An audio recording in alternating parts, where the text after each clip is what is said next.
You know what's crazy? I feel like we like plague ourselves with negativity, or we automatically assume, oh, but this could happen. But the thing that could happen is always something negative. But I was just thinking, like, while I was driving to the gym, I'm thinking, like, I always look back and I realize, dang, how far I came. I say that a lot too. Like, we also need to start thinking, like, how far we can go. Like, you never know how far you can go. As crazy as it sounds, like, like I said, we always focused on, oh, this could happen, that could happen. You know, I could fall and break my leg and I can no longer be a kickboxer, or, you know what I'm saying, my vocal cords could start acting weird and I could no longer be able to sing or whatever. But we never think, like, oh, what if I start working out this specific part of my leg and then I can be the best kickboxer? Or what if I tap into a different part of my vocal cords and I become, like, you know, singing better than I've ever sung in my life? I was gonna say better than Beyonce, but let's not get into comparisons. Let's just focus on ourselves. You feel what I'm saying? You just become the best version of yourself, or the best version of the specific thing that you do. You know, whether it's basketball, whether it's hockey, whether it's, I don't know, playing the clarinet or something like that. But I think we focus so much on, dang, what if this happened, on a negative way of thinking. I didn't even know it was buses out here. Um, I think we need to start focusing on, what if I go this far, or how far can I go, or how far can I push? You know what I'm saying? Just like they say, God blesses you at the weirdest times, or the devil attacks you when you're trying to do the right thing. So when things are going right, we typically automatically jump to um thinking, like, dang, this can go wrong. And that, a lot of times, that stems from, you know, your upbringing, or things that was around you, or maybe a lot of us were not, because this world is very imperfect and there's a lot of trauma. So a lot of us were not brought up in situations that were healthy. So there's a lot of hurting people out here, and I think that's why motivation is thriving. That's why um, a lot of things like self-help is good, and for people online, and they gravitate to that because so many people are trying to work on themselves. And we always talk about the negativity in the world, but people try, and a lot of people just feel like, and that's why, at first I'm like, people were saying, like, yeah, you strong for leaving your family, your toxic family. You strong for separating yourself from your hometown and all that stuff. And at first, I'm just like, nah, it's not that big of a deal. I'm just, putting myself first and not wanting to, stoop down to that level or lower my vibration, be around toxicity. But when I thought about it, yeah, I'm gonna give myself props. I am strong, because not a lot of people can recognize that they can become better. They just say, that's how I am and that's how my family is. And not a lot of people can separate themselves from their blood.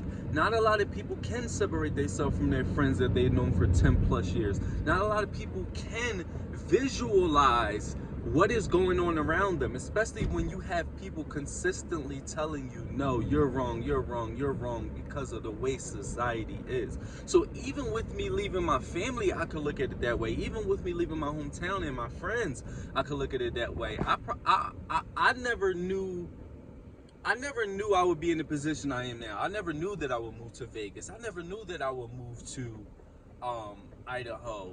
And who knows where I would go next. I never knew that I would get into boxing. I never knew that I would be doing any of the things that I'm doing. But if in the beginning I would have looked at it like, dang, what if that don't work out if I just jump and move to Vegas? Or what if that don't work out if I just jump and do X, Y, and Z? You feel what I'm saying? I would have, I would have basically psyched myself out. And then I got to the point where I just did it, and I prayed for the best. I actually thought, honestly, I thought I was going to be doing better than I'm doing right now.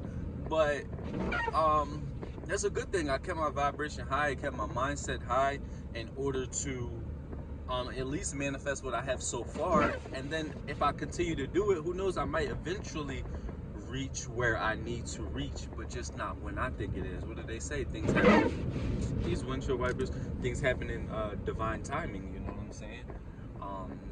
Things aren't going to happen when you want them to happen, and things aren't going to look like what you want them to look like. It's just like we used to look at stars. We used to look at basketball players. We used to look at people who had what we thought we wanted, and we used to be like, we would envision ourselves in their situations. When I was a basketball player, I feel like not only did I put in the physical work to become a good basketball player, but I used my imagination, which I still do to this day at 27 years old. I use my imagination to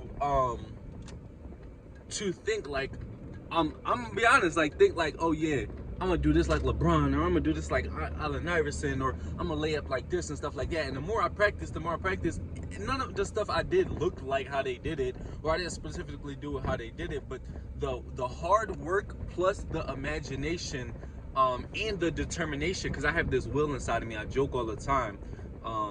I used to joke with my sister that was adopted, and I used to be like, I got that dog in me. And I think that's why it's good for me to be a fighter, because I have this this uncanny, even though I am an emotional being, I have this weird dog in me. I have this version inside of me that's like, I can't explain it. And if you know me, whether it's on the surface level, whether it's not well, you would think that I was this super like caring, blah blah blah, which I am. But what I'm saying is, you would never think that I had that version of me. So that's why when I used to, be in my hometown, and I would be so, vulnerable, and I would be talking to people, and I would be trying to help people, and I would be so nice and stuff like that. And then people see my fight side, or people seen me turn that switch on, they would be like, oh snaps, like I didn't know you was like that. You feel what I'm saying? And I think that's just my genetic buildup. I honestly think so, because I observe people. So I feel like is a lot of people in my family, on my dad's side and my mom's side, probably, that have that in them. That genuine dog, like that determination, I think it's from my dad's side, to be honest. Like, we're very resilient, I'm gonna be honest with you. And even though I went through the situation with my family and stuff like that, it's crazy. I feel bad for certain people once I started to realize what was going on. Even though they scapegoated me, and I feel like they should be held accountable for that. Like, I feel bad for my dad, because, I feel like if my dad wasn't everything happens for a reason. So none of us would be born if my dad wasn't with my mom. But if my dad wasn't with my mom, I feel like my dad would be way better off. He was a wrestler in high school, so who knows, he would have probably took that path if he didn't run into a woman who was just like his mom, who was toxic to bring him down. Just like his mom in a different way, but psychologically was just like his mom, you know what I'm saying? Ooh. Oh, I thought they were slipping, but they purposely drifting. But anyway, yeah, so I feel like my dad would be better off alone, or if he would have stayed alone for a long time, he would have thrived without my mom being like, so toxic and stuff like that. Like, I feel like he definitely would have thrived. And I don't know, I just feel like when you're married to a narcissist or a toxic person, they're gonna bring you down. And I think about that sometimes, because I'm like, dang, like, he wanted to move to the South, and she wanted to stay in the city so she can compete with her other toxic sisters and siblings and stuff like that, to show that she's better than them, and compete with her coworkers, and compete with the people at her job and the people she went to school with and stuff like that. Everything was a competition. Everything was, let me look better than my sister and her kids, let me look better than blah blah blah blah blah blah. But in the long run, it's like you destroying people. But my dad got to take accountability too, because he was basically allowing it, you know what I'm saying? So he got to take accountability too. And but I'm just saying that my dad is technically a decent human being, even though he just got caught in the cycle. And I feel like a lot of people got caught in the cycle. His brothers and sisters got caught in the cycle, even though they moved away somewhat. But I just feel like once you do me dirty, once you treat me a certain way, I gotta call you out. And if I realize what's going on, I gotta dip, But it's hard to, when you're a caring person, empathetic person, when you're a loving person. And I kind of got off topic, but that's just something that I really wanted to speak on, to be honest. Um, yeah, so this word is kind of crazy, but I just feel like we focus so much on Look at me, what they call it, dissociating or whatever. Wow. But I just feel like we focus so much on what we can't do or what might happen in a negative light versus what could happen. And sometimes we attach ourselves to situations that are more toxic because we automatically thinking that the most toxic things can happen.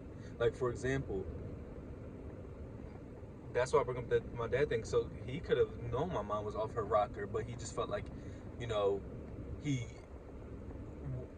he probably thought about the negative things that could happen by not keeping the family together, by not blah blah blah. But some things, that's why you got a lot of. I want to make a video on that too. Is a lot of baby moms who are baby moms, and there's a lot